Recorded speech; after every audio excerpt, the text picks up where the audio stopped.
Itu kan kelalaian bupati. Tapi bukan berarti kami berdiam diri ya.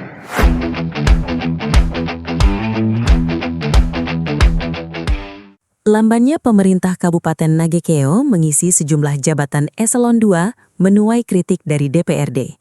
Hingga memasuki tahun kedua masa kepemimpinan Bupati Simplicius Donatus dan Wakil Bupati Gratianus Mugasada, sejumlah organisasi perangkat daerah strategis masih dipimpin pelaksana tugas atau PLT. Kok bisa? Itu kan kelalaian bupati. Yang kedua, bupati sebenarnya kan tidak pernah mendengar apa yang DPR lembaga omong hampir setiap kali sidang selalu sampaikan itu. Baik dalam ruangan sidang resmi maupun di luar komunikasi kemitraan. Hampir rata-rata ini kan ya program apa adanya.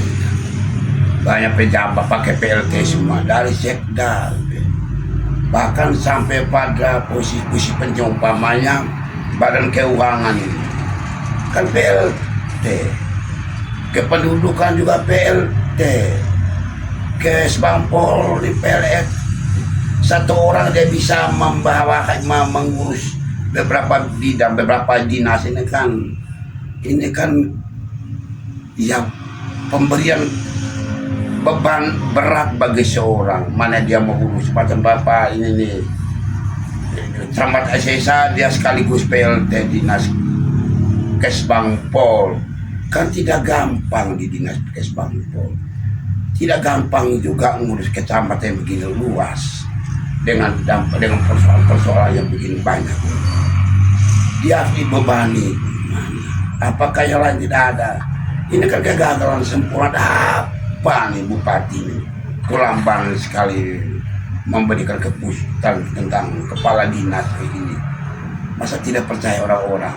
Dan tergantung dari pengawasan dia, kewenangan dia. Bagaimana seorang bapak menunjuk dan memberikan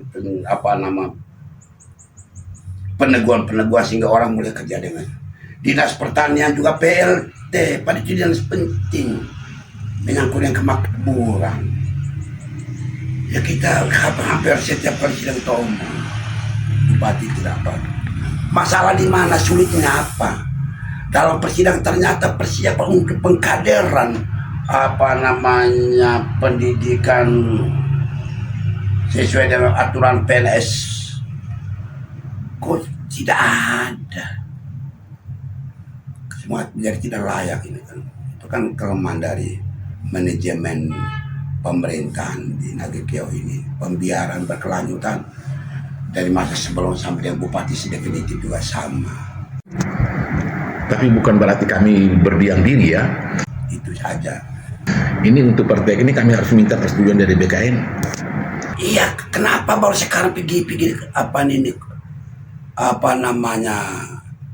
komunikasi dengan BKN. Tugas ini kan dengan BKN itu tugas eksekutif, komunikasi terus. Kalau ada peraturan, ada perubahan, ada segala macam, ada peraturan perundang-undangan yang baru, inspektif udah edar, tetap berkomunikasi. Kenapa baru sekarang pergi? Sekarang disuarakan terus. Masa seorang macam tidak menganggap ini DPR punya suara kok. Memang kami agak tidak menarik ketika banyak pejabat ini tidak waktu undangan di bawah mau paripurna saja kan orang malas datang. Karena memang mau apa? Sekedar PLT aja kok. Dia lihat masyarakat jadi baik, tapi tidak baik-baik saja, tidak kok. Kasihan kan masyarakat jadi korban ini karena ketidakberesan sistem yang sedang berlaku di Nagekeo ini. Kepala dinas juga PLT, semua hampir rata-rata PLT. Bagian ekonomi juga PLT. Ngeri kan. Paling tinggi saja apa di sekretariat PLT. Kenapa Nagekeo tidak menyiapkan kader dari jauh-jauh sebelumnya? Kan ngeri sekali. Biar masyarakat tahu bahwa lagi tidak baik-baik Nagekeo ini. Gitu. Kasihan. Ya kembali pada bupati itu kewenangan dia. Tidak bisa DPR hanya menyampaikan. Tapi kalau main tunda, mau sudah 2 tahun ketiga ini mau buat apa? Tidak bisa buat apa-apa. Memang kita rasanya bahwa tidak tidak ada penghargaan terhadap kami di DPR, kemudian masyarakat tidak peduli kok kesulitan masyarakat, hampir biasa-biasa saja. Kepala dinas PLT terus masalah, pertanggung jawab begitu amin-amin saja. Jadi sebuah kebiasaan. Kita ini DPR hanya mengaminnya apa, mengamin ambuk-ambuk, ini kan proses yang tidak benar. Itu tidak benar sama sekali ini. Hanya mempercepat, tapi hasilnya apa? Kita tetap berhadapan dengan situasi kondisi yang berhadapan dengan kepala dinas yang tidak definitif, hanya PLT.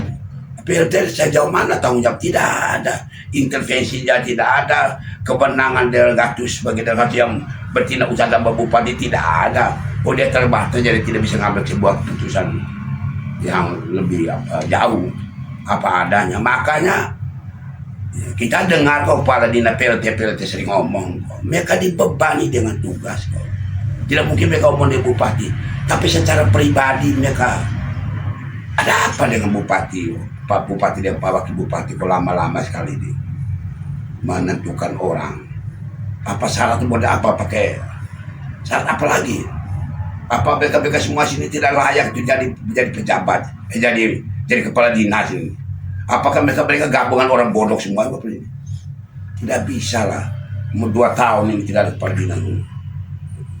Coba lo. Dinas Pertanian, PLT. Coba.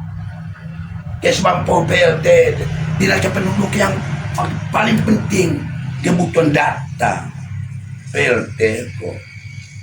Apalagi bagian ekonomi juga sama, sehingga kalau dalam hal tertentu kita undang untuk dengar pendapat juga ya apa adanya. Kita marah mereka, mau kita mau tekan mereka siapa? Cuma PLT, hanya alasan kami PLT. Ya kacau Pak, itu saja. Biar masyarakat tahu bahwa kondisi kita dalam kondisi yang kurang terlalu harmonis. Penunjukan untuk struktural, untuk pemindahan, memutasikan aparat yang di sini kami harus minta persetujuan dari BKN, dan itu kami sudah lakukan 2 bulan yang lalu. Kami tidak bisa begitu menunjuk lalu melantik. Regulasinya begitu. Regulasi untuk menunjukkan jabatan struktural dengan yang mutasi dalam apa tertentu itu harus ada persetujuan BKN. Ya, kalau itu sudah turun, kami secepatnya akan melantik pasti. Ya, harap saya bahwa Bupati segera ambil sikap, tanggung jawab lah. Sebagai bapak yang mengatur, menentukan orang yang memberikan tanggung jawab full, yang harus bertanggung jawab pada Bupati dan pada DPR. Supaya kita tidak saling menyanda. Kita mau omong mereka juga, kami PLT, coba perumahan sekarang sampai dengan pensiunan. PLT sekarang kayak kosong jabatan. Kan kasihan. Mereka protes mau apa daya mereka. Pada mereka PNS itu. Kita ini macam kami keterangan kontra DPR, terangan kontra hanya paling menyampaikan. Hanya kontra 5 tahun aja buat kasihan. Proses yang namanya PIN 1, PIN 2, PIN 3 aku tidak pernah lakukan. Apa ya ada 2, memang ada biaya itu pengadaan pegawai kok. Memang ada kendala-kendala. Kalau saya sih kebetulan kami orang baru ya di sini. Saya harus memilih orang yang merasa saya tidak hanya sekedar pilih karena memenuhi syarat formil. Saya harus melihat dia punya kapal harian, saya lihat apa. Mungkin agak lama di situ juga, tapi saya rasa tidak banyak jauh dengan yang lain juga. Sekarang masalah yang macam ini hampir semua daerah ada. Karena memang rutinitas kerja kita kan beda sekarang. Bapak lihat sendiri kami sekarang itu kadang-kadang dua-duanya tidak ada tempat. Kalau ada pun 1-2 hari. Ya, jadi kita harus seleksi betul dari segi formilnya, memenuhi syarat, dari segi loyalitasnya dia, lalu dia punya tekad pengabdian melayani, kita harus apa, itu harus diuji benar. Kita harus memilih orang dengan cara yang bertanggung jawab, bukan hanya sekedar kita memilih. Bahkan harapan kami Pak Bupati segera ambil langkah-langkah bukan untuk apa, tapi kepentingan bersama teristimewa, kepentingan masyarakat, pemegang kedaulatan. Kita akan didelegasikan untuk duduk, untuk mengurus keuangan uang mereka simpan melalui pajak untuk kepentingan mereka, dari rakyat oleh rakyat dan untuk rakyat. Selesai kok, itu saja kok. memang agak terlambat saya akui, tapi keterlambatan ini bukan semata-mata, memang pertama kita harus menyesuaikan dengan regulasi. Yang kedua, regulasi itu menetapkan bahwa untuk melantik itu harus setelah dapat persetujuan dari BKN.